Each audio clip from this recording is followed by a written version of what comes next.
Neutral theory, kicking from the same crap. I've got my mind like uh kicking from the same position for whatever kick you're gonna throw, right? So for my Geri Kyage, a front snap kick masa. There you Thank go. you.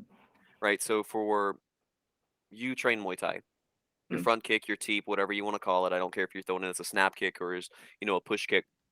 When you chamber in that position, instead of having to turn your hip over for a round kick or turn your hip over for a side kick or rotate your hips just for a back kick, it's throwing all your kicks from the same stagnant position, right? There you go. That's your basic introduction. Aaron, you munch on that meat and you understand it, right?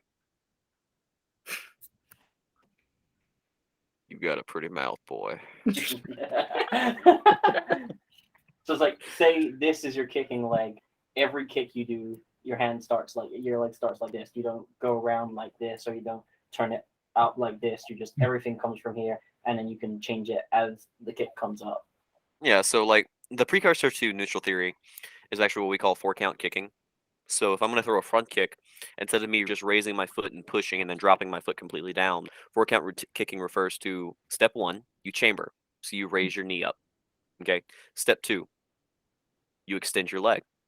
You extend the leg, it makes contact. Most people are going to drop their leg at that point, but that's not good for your training.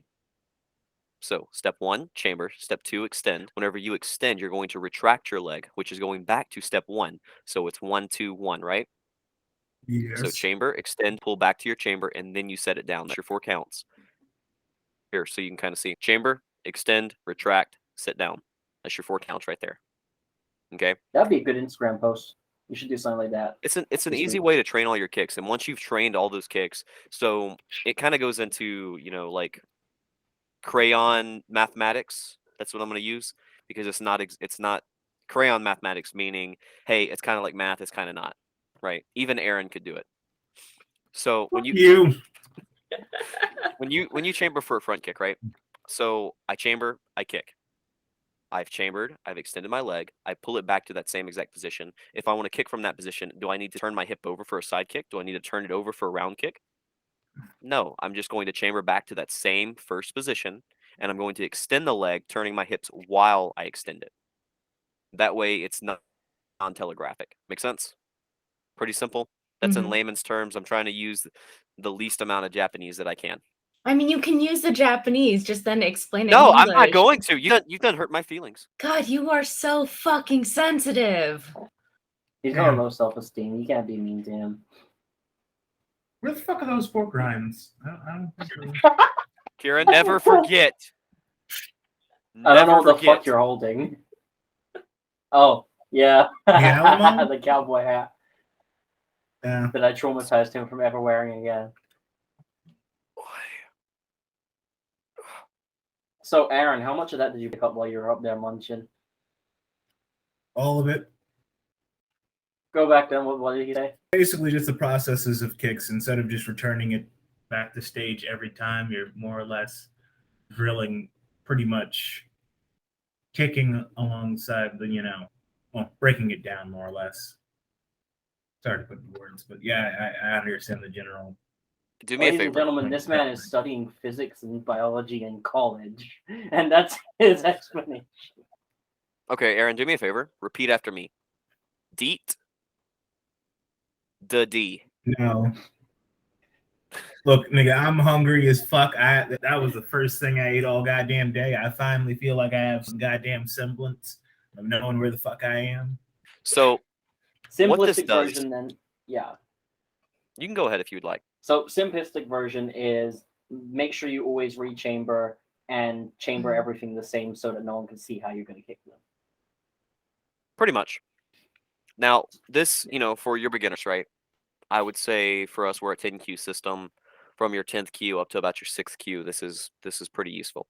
So whenever you're sitting there and you're kicking, if you throw a front kick and then you pull it back to the first chambering and then you want to throw a side kick, you may be able to go one, pull it back to that front kick chambering, drop it down, and then chamber for a front kick. They get ready to block the front kick, switch it over to a Mawashi Geri, your round kick. Right.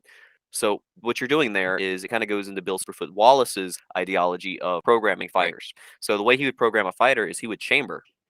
He'd kick you one way. He'd put his foot back down. He'd chamber again. He'd kick you the same exact way. He'd put his foot down. He'd do it again, kick you the same way. He'd put his foot down.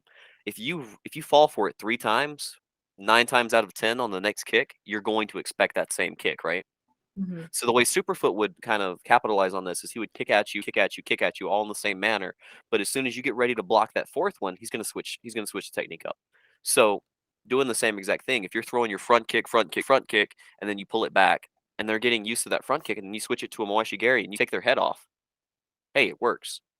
Or when you get a little bit more advanced, you throw a front kick, and without putting it to the ground, you may pull back to that same chambering since your body has trained that way. You know, train the way you're going to fight the way you're going to train. Your body's So built it's like muscle every memory, kick you is a can stay- question mark kick. Yeah. Pretty much. I mean, where do you think the question mark kick came from? You're just trying to be non-telegraphic in your application behind it. So for those who don't follow the Q system, Your 10 beginner levels. got it. So, here's a good way to do it. Time requirement, right? So, without using the 10Q system, your 10th to, I don't know if I said 7th or 6th, something like that. 10th to 6th, we'll say that's maybe 2 years training, something like that, depending on how well you are. So, I would consider that pretty basic beginner. 6 to 1, I would say that that's pretty much your more intermediate beginner. Then once you get a Shodan, you know enough of the crafty basics that we can actually start teaching you basic stuff. So after about That's a good way to explain 4 it. years, 5 years. Mine took me 6. So that's just the way we kind of look at it. The same thing can be applied to your hands as well. You can It's observe like a that if thing. you're pretty much like if you look into It's the Tyler same. Dritt, right? In Tyler Dritt, you look at a lot of styles when they're sitting here and they're throwing the hooks, they're going to open up really wide before they cleave through, right? If they're sitting here throwing an uppercut, a lot of people are going to kind of rotate back, so they're given a false lead, and they're going to throw it from a stagnant position. Tyler Dritt, almost 90% of your punches are going to come from the same jab, the same cross. So if I go to extend it and they're going to meet for that jab right there, Tyler Dritt, the way it's taught is you're actually going to drop your hit slightly so you get a little bit of range.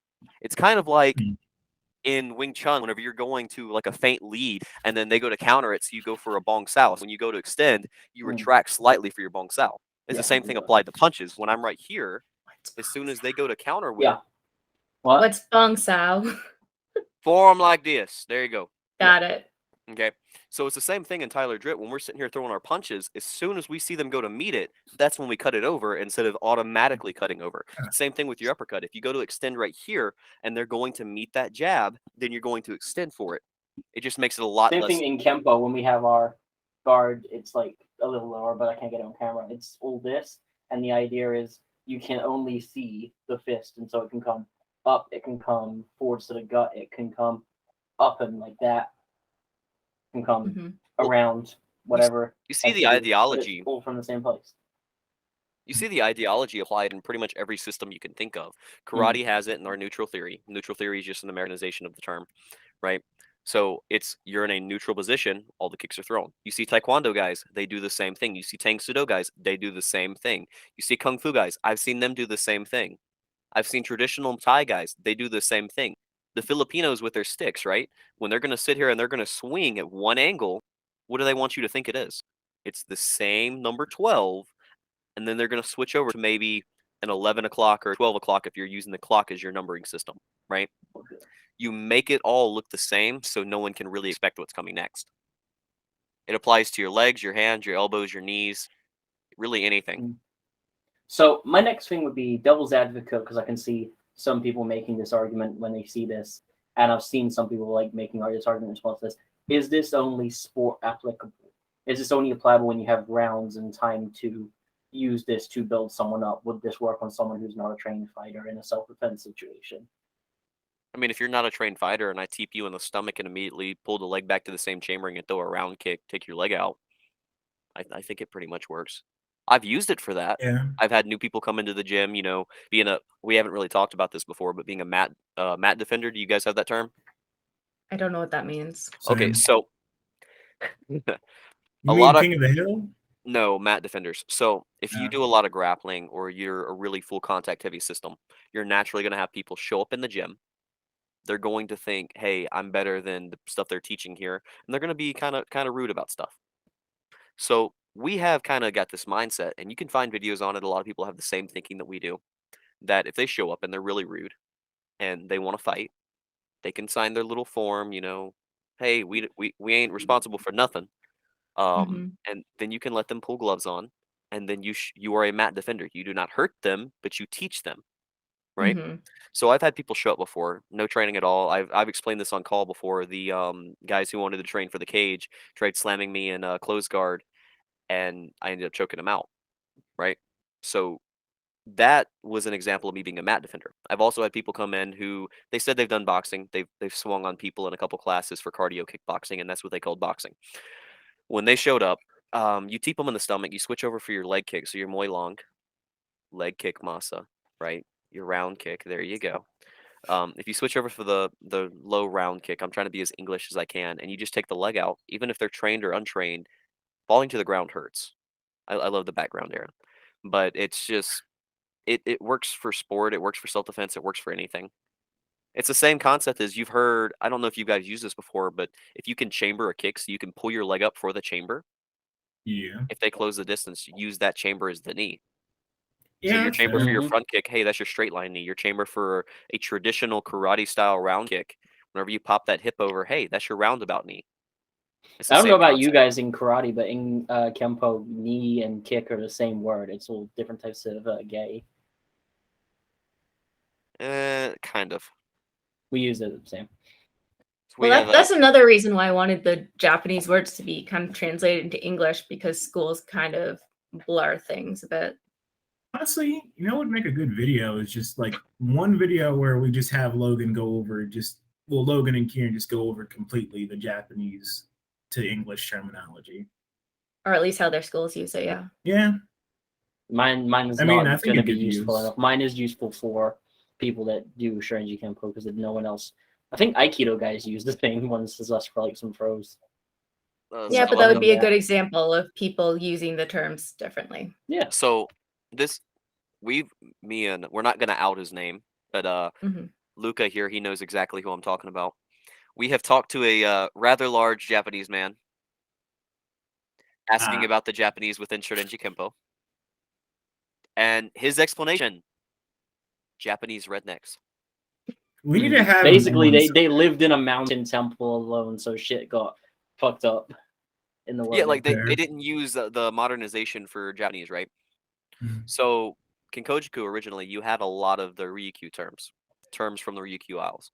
So Okinawa, hey, people are gonna understand you there. It gets brought to Japan. What are people gonna understand that? No. So you start teaching it in their Yeah. native tongue. If you're using Japanese in that sense, there's like I would say 20 keywords that you can learn along with your directions and your words for outward, inward, etc. And then you can translate any strike that anyone tells you. My right? Yeah. You Mhm. have my which is just my frontwards. Geri is a foot movement. So Mm. my frontwards foot movement is going to be a kick. My geri, right? Now you have this descriptionary terms. So you could have kekomi, which is to stomp, or you can have kiage, which is to snap, right? Yeah. So in Wing Chun a lot, when you guys are throwing your low front kick and you're trying to roll the knee over and you're almost stomping through, Yep. that would be a maigeri kikomi. If I'm throwing my front kick and I want to snap it up to your face or I want to snap you in the lower abdomen, that would be a maigeri kiage. Same thing with your side kicks. Yokogeri, side, yoko, geri, leg movement.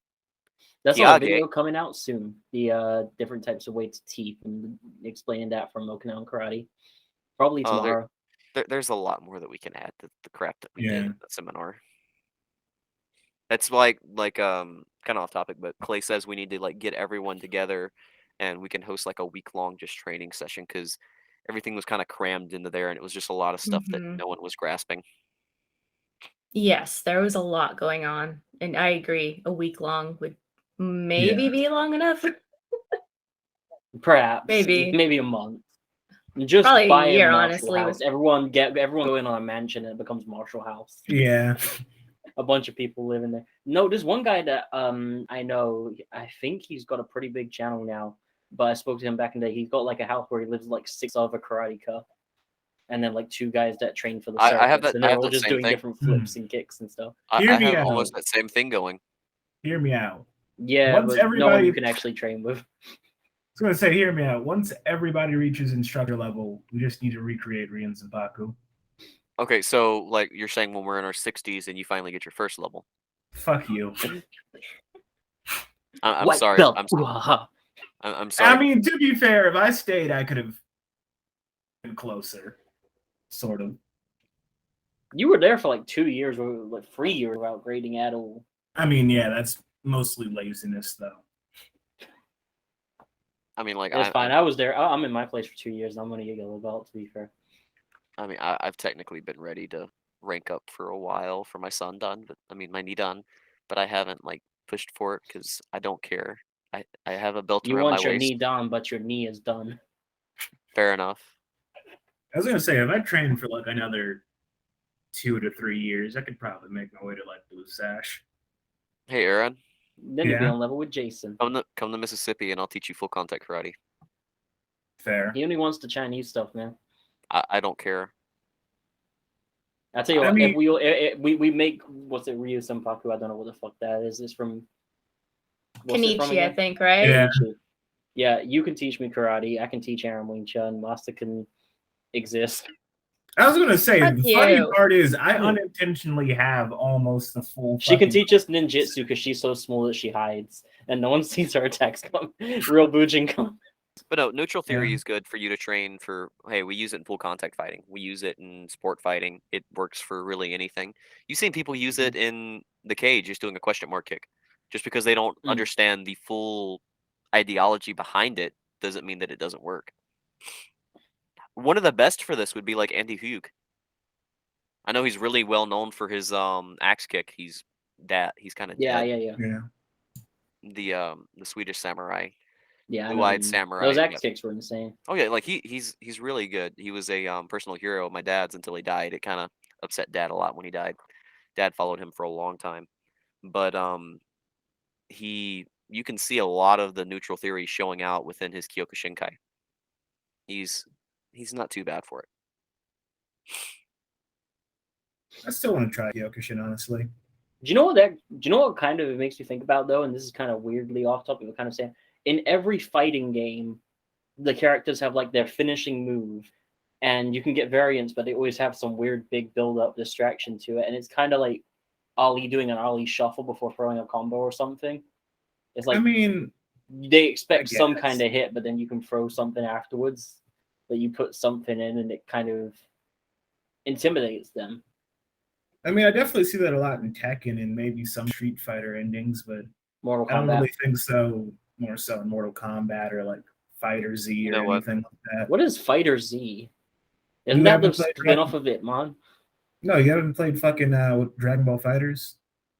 I've never even watched Dragon Ball Z. What the fuck do you mean? Why would you expect me to play Dragon Ball video Okay, games? so kind of going off topic again. Luca, have you ever noticed similarities between Kinkojiku and Kyokushin with head strikes? No, because I've never seen anything from Kinkojiku. Y'all are Yeah. obscure as shit. I mean, you've seen those videos that we have from the seminar a little bit. I want you to check our little group chat, and I Yeah, want you you've to sent look. me this before. I still think it's pretty neat.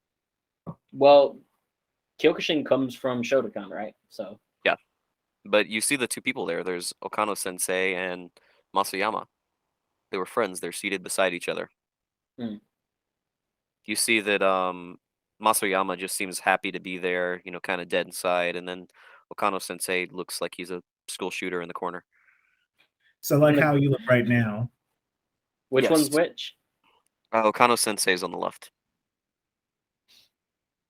Makes sense though. Yeah. Honestly, I just kind of want to do like Kyokushin at some point. I know you guys kind of don't necessarily it. like it as a style, but yeah. I mean, they're like our little non-claimed child. We'll say that. They're like BJJ to judo. Is Kyokushin to Shotokan? Speaking of which, we have some videos showing up of BJJ versus. Yeah, we do. Yeah. Well, no, do we have BJJ versus judo? We have it versus catch wrestling. got a BJJ technique compared to a catch wrestling technique. I don't know. Yeah, Maybe. we do have I- judo. We have judo ground game. Yeah, then there was it. But yeah, Aaron, that picture I sent, the one in the circle, you can see the two individuals whose faces are in the circle. The one on the right, that's Masuyama. The one on the right Yeah, is I recognize Masuyama. him. He's the founder of Kyokushin. The one on the left is Tomosaburo Okano, who is the founder of the Kinkokai, which is the Kinkojuku. Oh, nice. Yep. They train together. Yeah. Lots of fun. Fair enough. So I think that's enough for this video. Beast, do you feel like you learned something? Yeah, I suppose.